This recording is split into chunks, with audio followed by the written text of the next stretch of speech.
Bonjour et bienvenue sur DigiSchool, je suis Yvan, votre professeur de mathématiques, et ensemble, aujourd'hui, nous allons aborder la notion de section plane sur un cylindre de révolution.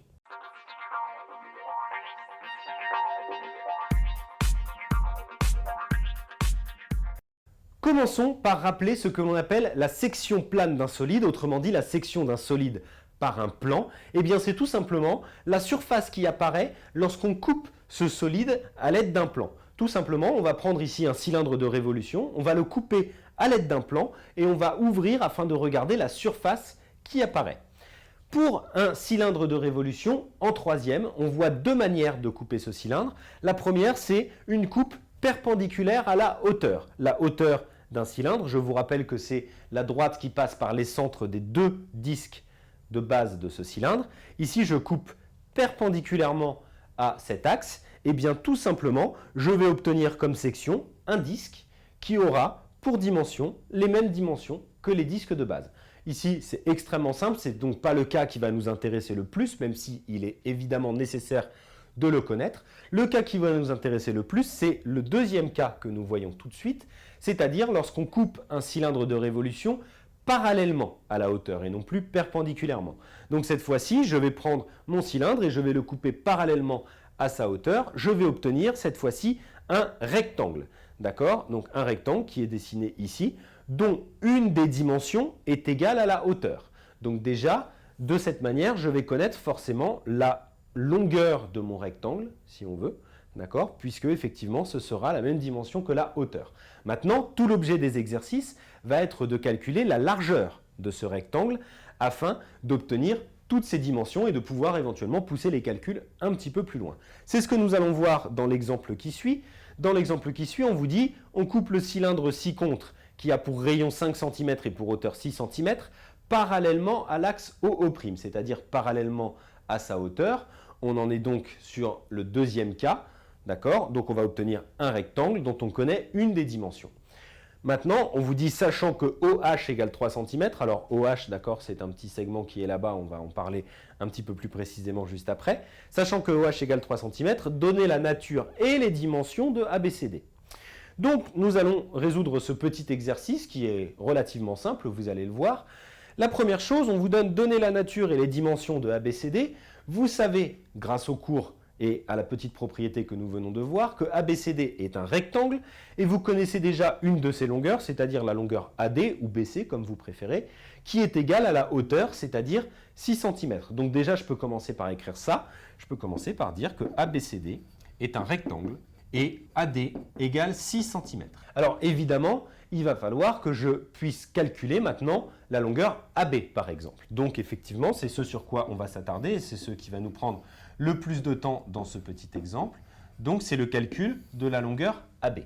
Alors si je regarde là-haut, j'ai effectivement un segment OH dont on me précise la longueur qui va certainement m'aider à résoudre ce problème. Alors, pour calculer la longueur AB, en fait, il faut que je me rende compte que je me situe ici dans un disque, autrement dit dans un cercle de centre O de rayon, 5 cm, tel que les points A et B appartiennent à ce cercle et j'ai une petite propriété sur OH. Autrement dit, je sais par exemple que le triangle OAB est un triangle isocèle en O, tout simplement parce que les points A et B appartiennent tous les deux au cercle de centre O. Donc déjà, je peux peut-être dessiner cette petite partie de ma figure, donc ici, OAB, en précisant ici que ça fait 5 cm et en rajoutant un codage pour dire que j'ai bien les mêmes longueurs. Je peux rajouter mon segment OH tel qu'il est précisé sur mon dessin, OH qui fait 3 cm. Et donc, je veux calculer la longueur AB, d'accord? C'est ce que je viens de préciser ici. Donc, pour calculer la longueur AB, eh bien, peut-être qu'il faut tout simplement que je me souvienne que OH, ça va être la médiatrice du segment AB. Pourquoi? Parce que c'est la hauteur d'un triangle isocèle. Autrement dit, la hauteur d'un triangle isocèle, c'est aussi la médiatrice issue du point O. Donc, c'est la médiatrice de AB. Et donc, je sais nécessairement que AH va être égal à BH. Tout ça, je ne l'écris pas, mais logiquement, effectivement, il faudrait bien rédiger ça précisément. Et donc, pour calculer la longueur AB, eh bien, il me suffit de calculer par exemple la longueur BH ou AH et ensuite de multiplier par 2. Donc effectivement, je vais me placer dans le triangle AOH rectangle en H et je me rends compte que dans ce triangle AOH, je connais deux longueurs et je cherche la troisième. Donc je vais tout simplement utiliser le théorème de Pythagore. Donc dans le triangle AOH rectangle en H, on a, d'après le théorème de Pythagore, donc j'écris mon égalité de Pythagore dans ce triangle AOH, AO au carré égale OH au carré plus HA au carré. Je remplace ensuite par les valeurs que je connais, c'est-à-dire AO c'est 5, HO c'est 3 et HA c'est ce que je cherche.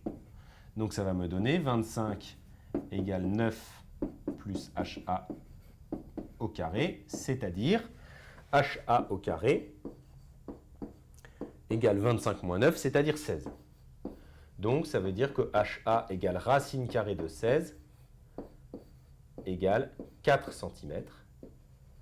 Donc comme je cherchais AB, j'obtiens AB en faisant tout simplement 2 fois 4, c'est-à-dire 8.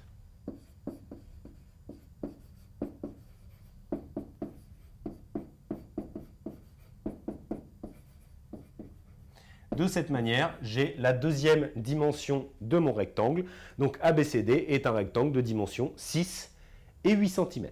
J'ai de cette manière répondu à cet exercice. Donc rappelez-vous bien, lorsqu'il va s'agir de section plane sur un cylindre, en règle générale, c'est le deuxième type de section qui va nous intéresser, c'est-à-dire parallèlement à la hauteur, et nous obtiendrons un rectangle dont il faudra généralement calculer la dimension manquante, et dans beaucoup de cas, ce sera effectivement en passant par ce genre de résolution.